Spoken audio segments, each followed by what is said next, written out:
Hey folks, welcome back to Ed's Garage at Merton Hyundai. Today we're looking at the 2023 Elantra Luxury Hybrid. Now this one is in intense blue, and the Luxury is actually a new trim level for 2023. So previously this would have been pretty much closer to the 2022 Ultimate, but there have been a couple of changes. For one, this one now has built-in navigation, whereas the Ultimate didn't.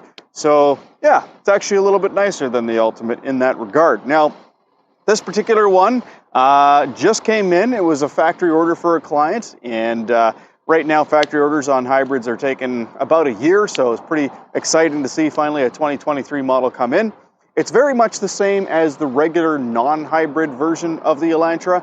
However, of course, this one being the hybrid gets better fuel economy. So we're looking at about 4.7 liters per 100 kilometers. Really, really nice drivetrain, and of course, very, very quiet like all other Elantras, and spectacular fuel economy. So let's start at the front and work our way to the back and then hit inside and look at the under the hood as well. Now, the Elantra Hybrid makes 139 horsepower and 195 foot-pounds of torque. So lots of torque out of this vehicle. And of course, that's because of the fact that it has that beautiful electric motor in there combined with the gas motor. So definitely decent as far as torque goes. Now, of course, it's going to have more torque than the regular gas model. But as far as horsepower goes, 139, I think that's a little bit lighter than the gas model. But anyway, let's have a look at the front first, and we'll kind of go from there. So on the front of the Elantra, of course, we have that new design started in 2021. Now you do have the LED daytime running lights and then projector headlights on this one. They are a halogen light, but they're still pretty good. You can see we've got the air curtain pass-through on either side there. And of course, that's going to help for fuel economy. On the side, you can see we've got these beautiful aluminum alloy rims. Now, these are a 17-inch wheel. This is a 255/45/17. The tires on here are Hankook Kinergies. They are a low rolling resistance all-season tire, but they are mud and snow rated, so legal to use anywhere in British Columbia anyway throughout the entire year. What do you think of the rims, guys? I think these are a really nice looking rim. Nothing's really changed there. But still a good looking rim nonetheless. You do have the marker lights on the mirrors, and this vehicle is of course equipped with the blind spot monitoring. And then as far as the door handle goes, you got the button there to unlock and lock the doors, and there's also a little light in here that comes on when you approach the vehicle, so that's kind of a nice touch. Coming around to the back here, you can see we have the parking sensors on the bumpers there. And this one does have the smart park. Now, currently the vehicle is running. It's really, really hot out, so I didn't want to just leave it baking in the sun because I got to show you the inside of the car in a minute. But yeah, it does have the smart park system where if you just stand behind the vehicle for a few seconds, the hood, or the tailgate actually, the trunk opens up. You got the backup camera right here and the little button if you don't want to wait for the automatic trunk popper. You can open up the trunk that way. Now, we do have 60/40 split rear bench in this one. So as you can see, there is all the storage space in the back. It's actually a very large trunk. And then underneath the floor, you can see this one actually does have a spare tire. So not typical for EV or hybrid vehicles, or EVs for that matter, to have a spare tire. So it's kind of nice to see that it's got the spare tire in there. But yeah. All right, so let's have a look at the back seat space first, and then we'll check under the hood, and then we'll look in the front of the vehicle. Right, backseat space in the Elantra is actually pretty phenomenal, and you'll notice actually the back of the seat is nice and solid here, and there's lots of room underneath the seat for your feet. The back seat itself is a nice leather material, of course, and there is a center cup holder armrest, and it's nice and cushy. But let's jump in and have a look. All right, so having a seat in the back here, you can see I've actually got lots of room in front of my knees, even though this seat is all the way back. Guys, remember, I am 6'2", so I generally will move this seat quite far back, but as you can see, there's lots of room. I can stick my feet underneath the seat, no problem. There's plenty of room there. I've got a nice, comfortable armrest here, and the door itself, even when it's closed, still a good amount of space. Unfortunately, they didn't put a softer armrest on the doors, but I think that's a pretty minor misstep there. We do have a grab handle on either side of the back, and one on the passenger side in the front. But all in all, pretty comfortable place to be for the rear passengers. All right, let's check out under the hood real quick. All right, so there we go. There is the 1.6 liter 4-cylinder, and of course you can see all of the power management systems for the hybrid drivetrain. Lots of space around the outside still, even though it's a hybrid. Actually, it's a fairly easy, accessible vehicle. You'll notice the engine is currently not running, just because, of course, that engine doesn't need to run all the time with a hybrid. You've got a motor generator here, which actually powers up the battery, so that applies charge to the battery when the engine's running. Otherwise, there is an electric motor sandwiched in between the motor and the transmission right down here, which of course provides regenerative braking, which then charges the battery. So it's a couple means at which the battery charges, but means for a very fuel-efficient vehicle. On the bottom of the hood, you can see we've got lots of insulation here, so that helps to make this vehicle very, very quiet. And then, of course, we have two separate types of coolant. So one is for the gas engine, the other is for the electric motor.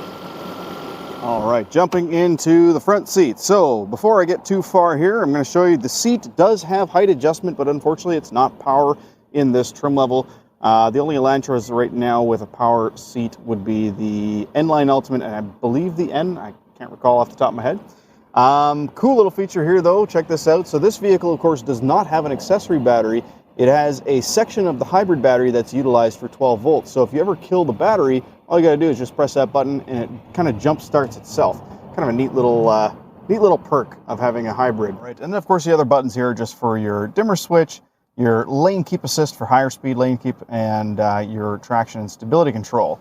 Controls on the door just include the mirrors and the windows, nothing too special there. Now this vehicle is equipped with automatic headlights and automatic high beams, as you can see there. Now I always like to set the headlights to just on all the time, because that way you'll have tail lights in the back as well. And then on the other side is your windshield wiper stock, nothing too special there. On the steering wheel itself, of course, you have the controls for your stereo. Now, nice thing about the stereo is it does have built-in voice recognition, and that comes up looking like that.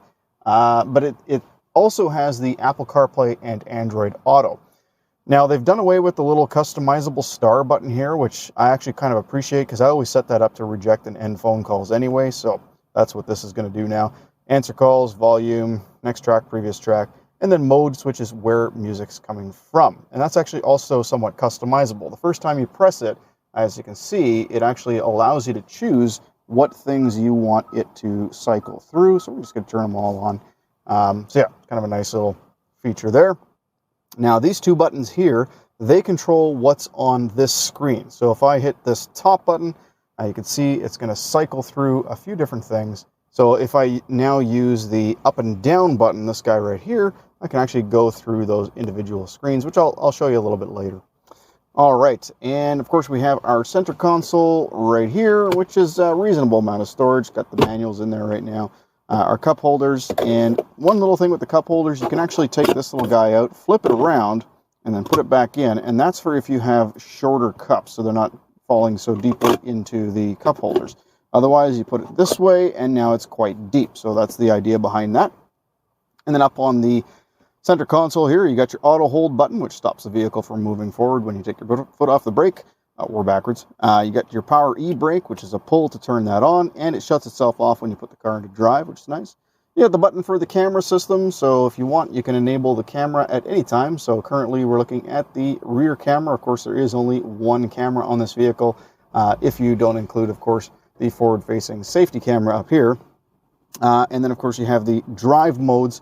Now, drive modes are kind of cool, so when you press that, it cycles through the different drive modes. There's smart mode there, normal mode, sport mode, and what's nice is you can actually customize this screen to always show up in that mode, which is kind of cool. So, yeah, it's just another option. In front of the shifter, you can see we've got a wireless charging pad. Although this vehicle does not have wireless Android Auto, Apple CarPlay, that hopefully is going to come at some point soon, because Hyundai's really kind of lagging behind with that. We do have wireless Apple CarPlay, Android Auto on our systems that don't have the built-in navigation, but so far there is a bit of a software limitation preventing it right now. So we have a charging port for tablets and larger phones, and of course we have the port for Apple CarPlay, Android Auto, 12-volt port there, dual zone climate control with heated steering wheel, heated seats as well, which is kind of nice, and multiple levels for the automatic climate control system. Nice little luxury add-on right there. We do have hard buttons for the stereo, including a volume knob, our map, nav, radio, media, seek, track, star, which is customizable, and our setup button. The star button, I can show you, we can choose what we want it to do, kind of like the mode button on the steering wheel. I always set it to phone projection, which of course takes you into Apple CarPlay. All right, and then looking up at the headliner, you can see we have our blue link buttons, we have our sunroof button, and one little trick for those who don't know, when you open up the sunroof, it will stop short right there. Push it again, it goes a little bit farther. Now the reason for that is because if you have the sunroof open and you don't have any of the windows open, you'll get that sort of that crazy helicopter buffeting noise. Now, we've also got the controls for the lights here, individual map lights, of course. Both of the sun visors can slide out. They both have mirrors, they both have lights. Pretty standard stuff. Now, looking again at the instrument cluster. So let's go through some of the things we have on the instrument cluster here. Again, we can control this with these two buttons here. So first thing we're going to do is we're going to go to, let's start at this one here. So this is the lane keep assist and smart cruise control screen. Basically just gives you your driving convenience information there. There's nothing else in this particular screen, so we'll go over to the next one. And this is our compass currently, but if we were using the built-in navigation, we'll also see our turn-by-turn directions there. Going over to the next screen, we have our tire pressure monitor. And then using the up and down button now, we can see we've got our engine temperature, we have our current drive mode, and we can actually change the contents of this list, so we'll do that in a moment. We've got our energy flow information, of course this being a hybrid. Drive info, that's kind of like a trip computer for our current running state. This is an accumulated trip computer. Obviously it gets better than 19.3 liters per 100K, but that's what has been kind of happening while we've just sitting here running. Our tension level, so this is what the car thinks our tension level is based on how long we've been driving and whether or not we've been drifting out of lines and stuff like that. And then back to the tire pressure monitor. Now let's go to the select contents here. So we're going to hold OK, which now is the up and down button. It's going to hold that down, and that brings us into the same sort of thing, but you'll notice a little blue check marks there. So we can actually enable and disable. So here's our trip computer since refueling. Let's add that. Our digital speedometer, we definitely want to add that. And looks like everything else is enabled. Yes. Okay, so now I can exit by pressing that top button again, and we should have those new things added in here now. So there's since refueling, and there's our digital speedometer. So we can quickly switch to a digital speedometer if we don't want to use the analog system. And then, of course, pressing that top button again takes us back into lane keep assist. So last but not least, of course, is the screen. So I won't talk about this too much, or we'll be here all day, because there's a lot of stuff that you can talk about on this screen. But importantly, let's go into hybrid. Of course, this is going to be a little bit different than the regular Elantra. So in the hybrid screen, you can see our energy flow here. We can maximize that full screen. We go to fuel economy, which gives us a running tally of hybrid fuel economy and how often it's used the electric motor. I can go to electric motor here, and it brings up basically the same thing. So this is sort of one big button, as is this. And then you'll notice a little arrow on the side here, because we can split the screen with multiple things on the right-hand side. You can do that from lots of different applications. So the next application we'll go to is map. And you'll notice we have still a split screen with the radio on the right and the map on the left. And we can go full screen there. We can make the map 3D, which is nice. And then let's go over to the radio. So we're going to press the radio button. So here's our radio. You can see we've got FM, AM, and Sirius XM. Now, of course, that is on top of, music from your cell phone, music from a USB stick, etc., etc. Also in here, you can see we've got the little button for presets, so that's what that is. And by the way, guys, this is actually a really nice audio system. It has the Bose audio system with the center channel behind the screen here and the subwoofer in the back. And actually on the doors here, you can see it says Bose right there. So it's actually a reasonably good stereo system. Sounds pretty decent. All right, so let's go out here and check out the next thing. Navigation menu is just where you can type in addresses. Phone is obvious. Phone projection is your Apple CarPlay, Android Auto. Voice memo, you can record your voice and remind yourself to do something later. Let's jump into climate here real quick. One of the nicest features of Hyundai vehicles is that you can activate the air recirculation anytime you use windshield washer fluid, so you don't have to smell the washer fluid. We have valet mode, so that works with the BlueLink system, which I'll talk about in just a moment. HD radio data, this is wonderful. You can check to see what the traffic is like in your area. You can check to see what the weather is reporting in your area. You can check to see the local fuel prices, and you can even filter those things out by brand, fuel type, etc. Then, of course, you have radio, which is the same as what we just looked at. Media is music played back from your phone or cell phone or whatever multimedia device you choose. And then setup, of course, takes us into the setup. Here's our BlueLink options, notifications for BlueLink information, our user manual, which is just a QR code that we can scan so we can have a digital user manual. We're going to go to a setup here real quick, and we'll have a look. We got vehicle settings. So vehicle settings include things like I'll show you, highway drive assist, highway auto speed change. So highway drive assist basically will steer itself for you and will keep its distance from the car in front of you with, you'll notice, adaptive cruise control, which is right here. You can adjust the distance that's following the car in front of you. By the way, this is low speed lane assist. So this will actually, you can enable and disable that. You see a little steering wheel on the screen here. So even at low speeds, it will help steer within the lines. And then lane safety, you can see here, there's the lane assist. That's for higher speeds. Also got blind spot monitoring with safe exit assist. So if you have a car coming up in your blind spot, it'll actually keep the rear door locked and prevent you from opening the door when there's a car coming, which is kind of cool. Active assist here is when you're going backwards. If you're backing out of a parking spot, it'll actually provide a warning letting you know that there's a car or pedestrian coming. And it'll even hit the brakes as well. Under parking safety, you can see we have camera settings, so we can change. Go in here. We can enable the extension of the rear view camera, so when you take it out of reverse, it keeps it on for a bit, and you can change the display settings for the backup camera as well.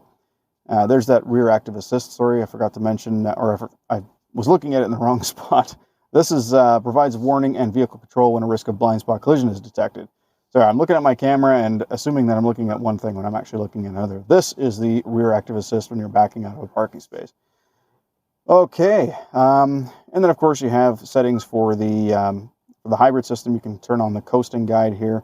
You can change the cluster settings, including illumination. Right there, we can enable our BlueLink filter or blue light filter. There we go. Turn that on. That comes on automatically when it gets dark. And lights, we have our ambient light settings. Check this out. So we're going to link, actually, no, we're going to leave that. In ambient light settings, you can dim the ambient light in the dark, but that's no fun. And then we're going to change the color here. So maybe you can see what that looks like. Actually, I'll put it on purple. That's probably the most obvious color. So it's right along here. I don't know if you can see that. There is also some lighting in the doors as well. I think down in the bottle holders there. It's kind of tough to see at night. We've also got some ambient light coming up down here as well. So it looks pretty cool at night. Unfortunately, anytime we're open, it's still light out. So we'll have to wait for winter. We can change our one-touch turn signal to 3, 7, or 5 flashes. And you also notice we have headlight delay and our high beam assist settings there as well. Door settings, of course, include the smart trunk and the 2-press unlock to unlock all the doors versus 1 press to unlock all the doors, so you can enable or disable that. Also in here, you can change sound settings. So startup volume limit, which is kind of nice. You change the position where the sound is coming from, the tone, like the bass, treble, all that stuff. You can adjust the noise reduction for FM radio. Yeah, there's a ton of settings in here, guys. I don't want to cover everything. There's just too much. I don't want to make this video too long, especially because they are waiting for this car to do a pre-delivery inspection. All right, next I want to just quickly show you the backup camera. Check this out. So really, really clear image. You've got dynamic steering lines and a button on the left that's kind of cool. Let's say you want to adjust the camera to look straight down over the bumper. You just do that. And you can see we still have the guidance line, which is kind of nice when you turn the steering wheel. Also on the right-hand side here, you can see we've got the backup sensors. So as you approach an object, it'll start to light up here. It won't just give you the audible tone. It'll do both things at once, which is pretty nice. All right, and yeah, here's where we can change the custom buttons and stuff like that as well. Now, BlueLink. So in Canada, BlueLink is free for 3 years. It gives you a few cool features. One of those features is automatic emergency services contact. So if you get into an accident, the system will automatically call emergency services to your location using your GPS location. You also have roadside assistance with the button up on the headliner here that you can just press and call roadside assistance for you.